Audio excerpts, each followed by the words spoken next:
Most people don't know what's holding them back, but you do because you listen to me, Sam, your self-care guru and journal junkie.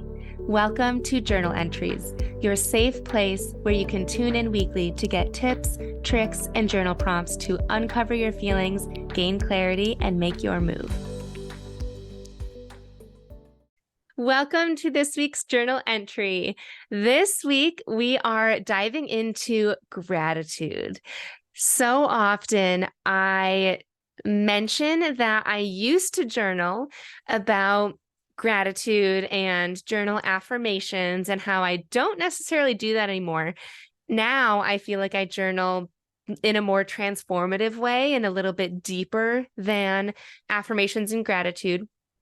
However, I don't want to knock gratitude completely. There is definitely a time and place and moment for gratitude, and it can be a practice that you do every single day in your journal. It's just that I do it a little bit differently. I experience gratitude more so in my head and in my heart than I do on pen and paper now. And so I wanted to share with you how I used to experience gratitude in my journal and how I do it now, just to offer you a different way to potentially do it, especially during this season where you might be feeling a bit of overwhelm or stress.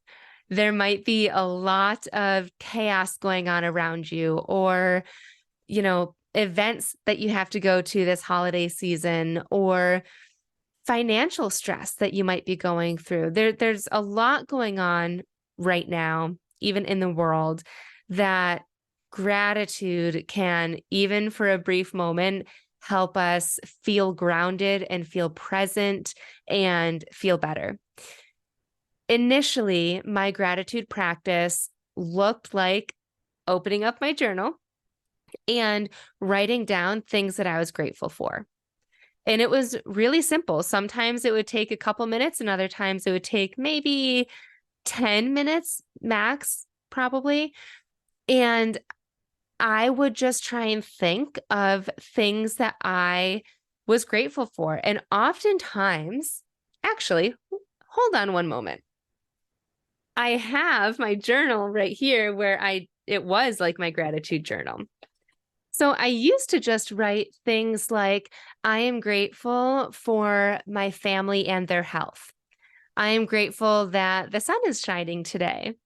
I am grateful for my business and the team that I lead. Things like that. Things that I truly was grateful for. And I just wanted to write that down so that I could really realize it. When we're not intentional about asking ourselves the question, what are we grateful for? We lose, the fact that that thing is something that's important to us, that the health of our family is important. And if we don't think of that, we just take that for granted, that my business is important. And if it's just growing and doing awesome and doing really well, but I don't take a second to realize that it could not be, or that there is an opportunity where it might not be this situation, we just can take it for granted. So asking the question in general is just really great. And then writing it down is awesome.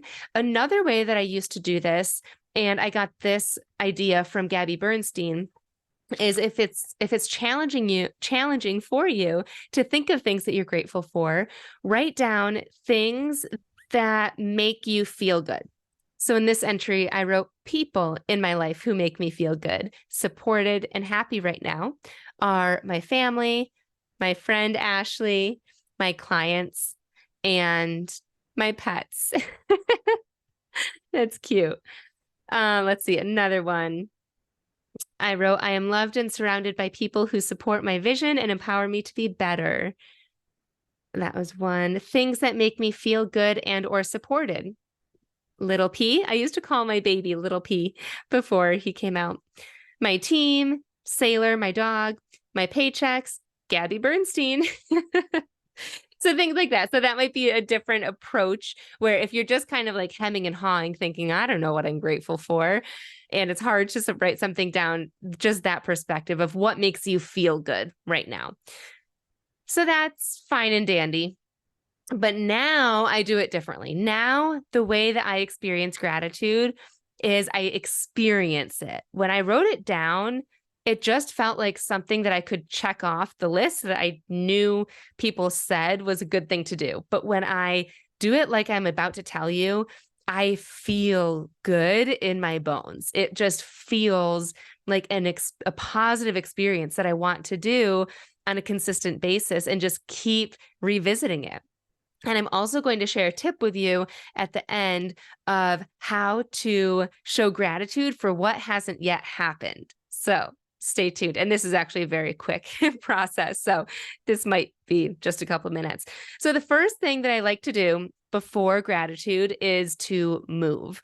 I went to a Tony Robbins conference once, and since there were so many people there, he had us just sit in our seats and then raise our hands up and open the palms of our hands and fingers so that they're all spread, and then snap our elbows down and bring our arms right next to our bodies as if we're like reaching up and grabbing energy and then bringing it back into us. And then with our nose and mouth, we're breathing really fast, like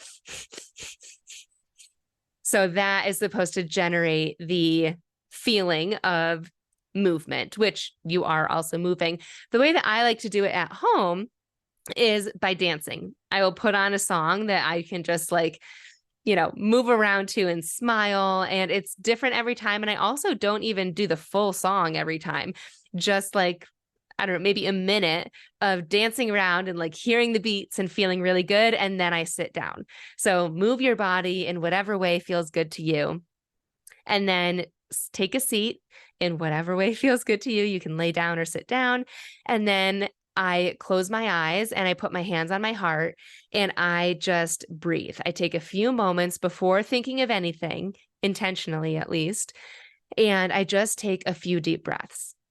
Sometimes I also like to think of this like positive light. With every inhale that I take, this positive light is like glowing inside of me, or it's this like glitter almost that's like going into all of my veins and spreading. And then when I exhale, it's just kind of staying there. And then when I inhale again, it's getting brighter and stronger, kind of like when you blow a flame and like the fire gets really big and then it kind of goes a little down and stays, and then it goes a little bigger. So that's kind of like what I just envision when I'm breathing, just for, again, a few moments, less than a minute probably. And then I do my gratitude. Then I ask myself, what are moments that I can be grateful for?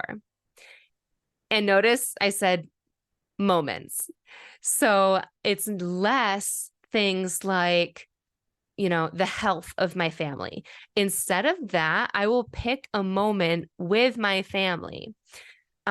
So for example, a moment that I used to think of often that just popped in my head one day when I was doing this was around Christmas time. I just remember being at my parents' house, and I think it was Christmas Day actually. And both of my sisters were home. We were all sitting in the living room with my parents, and I was standing right up against the little fence that they have in front of their fireplace. And my backside was getting so warm and hot, and I wasn't really participating in the conversation. I was just looking at everybody conversing, and just like the tree was there, and it was just such like a happy moment for me to just be there and to take it all in.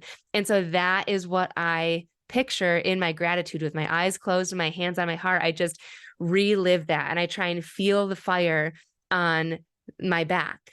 I try and like picture exactly where my mom was sitting, which was in the white chair off to my right. I know that the Christmas tree was to the left. So just reliving that instead of, I'm grateful for my pets, which I would often write.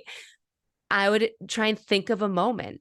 another moment that came to me often was a time where I walked my dog Sailor to the farmer's market, and I met up with my mom, and she was there too. And I don't know if she had her dog there. I don't think she did. But I envisioned the walk from my house to the farmer's market with my dog, and then seeing my mom there and just being so excited that we were living in the same town again. Because if you don't know, I bounced around a lot, and just shopping for fruit. Like, it wasn't this crazy experience, right? But it was just like when you take moments to remember that, like, those things are things that you can be grateful for too, it feels so good. There are also bigger moments that I definitely incorporate into gratitude, like the time where I went to the Maldives. That was for my honeymoon. Although I remember the experiences that I did there. Like, I snorkeled. No, not snorkeled. Snorkel? Yeah, snorkeled. Just where you're like floating. I did that, and I saw so many cool fish every single day. So that's kind of what I see. Or I got us like a bungalow. And so every morning I would just walk out and like be right there on the water, which is such a cool experience. I also got to travel to London, which was really cool, with my twin sister. And actually, on the way to the Maldives, we took lots of different flights. And there was a flight when we were either arriving to Qatar or leaving and going to the Maldives, but the sunrise had the brightest green that I ever saw. It was like this like lime green. It was like I've still never seen anything like it. And so I envisioned that, like looking out the window and being like, oh my gosh, and just like soaking it all in. So that is how I do gratitude now. I don't write it down. I just envision it. And sometimes it's the same experiences for like a week or a month straight, just because it's kind of hard for me to think of new things. But then other times, if I just sit and I think, I want to think of something else, I allow myself extra time and something else pops up. Now, here's the trick of how to be grateful for something that hasn't happened yet, AKA how to manifest something into your life. I have learned that our brains don't know the difference between what has happened and what hasn't happened, like what's real and what's not. And so when we are doing gratitude for moments that definitely have happened and we have that feeling connected to it, like it's so real. When we experience gratitude in the way that I just showed you, immediately following that, if you then can visualize what it is that you want and the feeling that you want to generate, and that like the detailed steps of that vision that you have, our brains feel like that's true because you were just visualizing things that had happened. And so our brains think that that has happened. And so we will subconsciously do the things that we need to do to make that happen. Might not be today or tomorrow, but the more consistently that we do that, it will happen, which I thought that was like a mind-blowing tip that I love to do too. So I often will sprinkle 1 to 3 ideas that I would love to have come to life after I do the gratitude. So I am going to jot down that process for you in the show notes so that you don't have to remember everything. You can just go to the show notes and go back through and make it your own. You can do this. This whole thing could take 5 minutes. It could take 35 minutes or an hour. It's really completely up to you. And again, nothing against journaling gratitude. That can be great too. You could do a combination of both. Journal about the experience.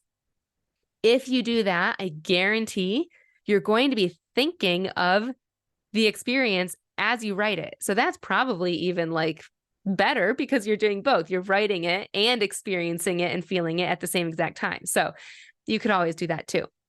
I hope that you do try this because it is such a wonderful feeling. If you've never felt anything like this before, it just brings the simplest experiences that we've had to like a magical level, almost just to a place where we feel this deep gratitude for the simple things in our life, which is really incredible. If you do want to experience more things like this and you want to work closer with me, this is one thing that we are definitely going to be incorporating into the Emotionally Empowered Rewriting Your Story group. Rewriting our story requires us to look at our life in a way where we ask the question of what is it that we want? How do we want to show up? Who do we want to be? How do we want to show up in relationships, within our family, just to ourselves, right? And then coming up with those ideas and feelings, and then visualizing that as one way to actually making it happen. So if you are interested in just learning more about rewriting your story, we start January 1st. So feel free to reach out to me on Instagram, and I would love to answer any and all questions, give you all the details and pricing and all of that.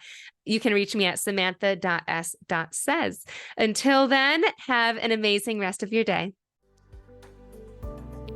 Thanks so much for tuning in to this week's journal entry. I love connecting with my listeners, so make sure you screenshot this episode and tag me on Instagram at samantha.s.says so I know you're listening.